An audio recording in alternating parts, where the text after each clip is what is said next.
You say, you kind of they took to you, and it all sort of seemed quite natural, but you found that other people, when they visited the house, didn't respond so comfortably. I mean, and you sort of think in the book about this sort of atavistic fear that large corvids inspire. I think people don't know what they're going to do. They don't, I think I make it clear in the book that I was very scared of birds before I got used to them. When we first got the doves, I was terrified of them. Yeah. If they're flapping, and you really don't know what their intentions are. And of course, there's all this sort of superstition about corvids, so that people come and think, "Good Lord, this woman has got crows in her house," and they are scared. They are.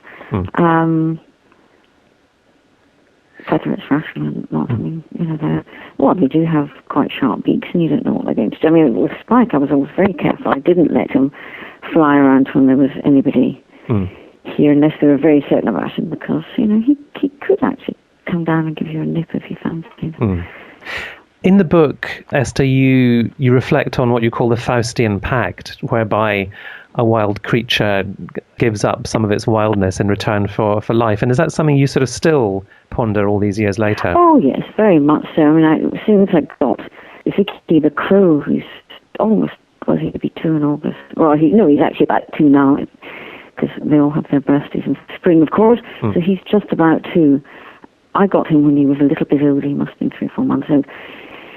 And he was silent for a long time after I got him, and he's got something wrong with his foot. He could not survive, and probably could never have survived in the wild. So what does one do? You keep him or he dies. And I don't like it. I know the limitations in his life. But, I mean, from the birds that I got, it's never been that choice between life inside a house or life in the wild. It's been life inside a house or death. And, given the way we feel about these things, I have no reason to think that they feel otherwise. And I do, I think I've kind of tried to make it clear in the book that I try to do what I can for them. I try to give them all this, apart from feeding and so, as much, if I can call it, intellectual stimulation and, company and all the rest of it. Vicky's got his own opera tapes to entertain her. You were very funny on their tastes in music, and you say they have very very clear tastes. There are some composers they love, and others they flee from. That's right. Chicken Heart loathes Benjamin Britten.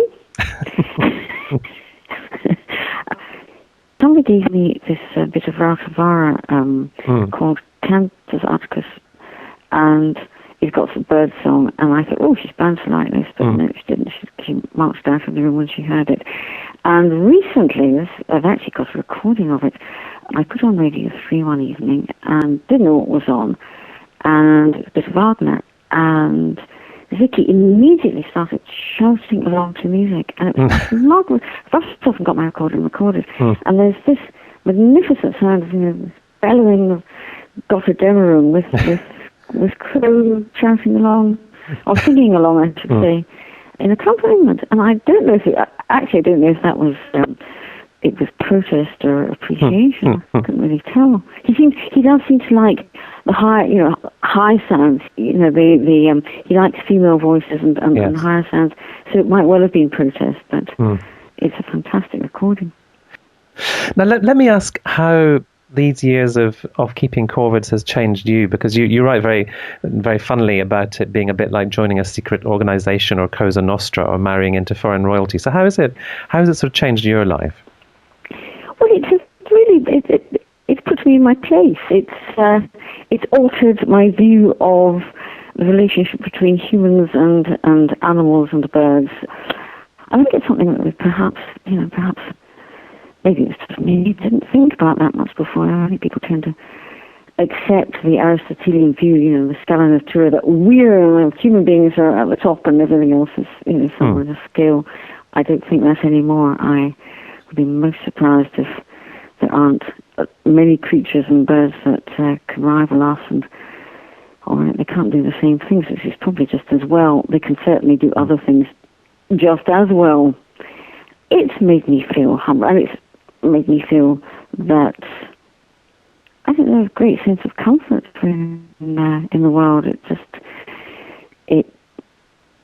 I feel much more at one with with creatures than I did. I mean, to have this sort of close relationship with something that looks and is so different, and yet feels in some way the same, is wonderful. I think I'm terribly lucky.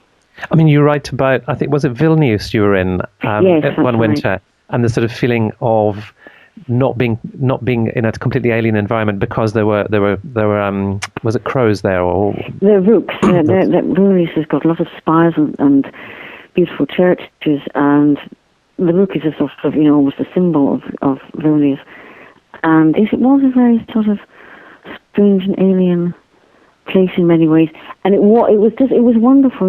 It was just like having chicken with me and hearing the sounds of rooks and seeing them and their familiarity. I felt I felt part of that rather than part of the human community. Can you imagine a life without corvids around you? Well, I have to. Chickens getting old, and I mean, Zig's still young, but yes, I must say I don't relish the idea. I've always got someone on the lookout to try and get me, try and find something fallen out of its head, really like a jackdaw, because I think I so can't imagine life without them. I suppose I would be able to travel while and so on, but no, it would be very, very quiet and very, I don't know, I think it would be very miserable. After the interview was over, I said I was sorry not to have heard from Chicken during it. This was the result. Hang on, in my foot. Chick, sit down. Sit down. Go on. There you go. Thank you. Excellent. Thank you very much. Well, I feel like I've met her. And the line sounds great.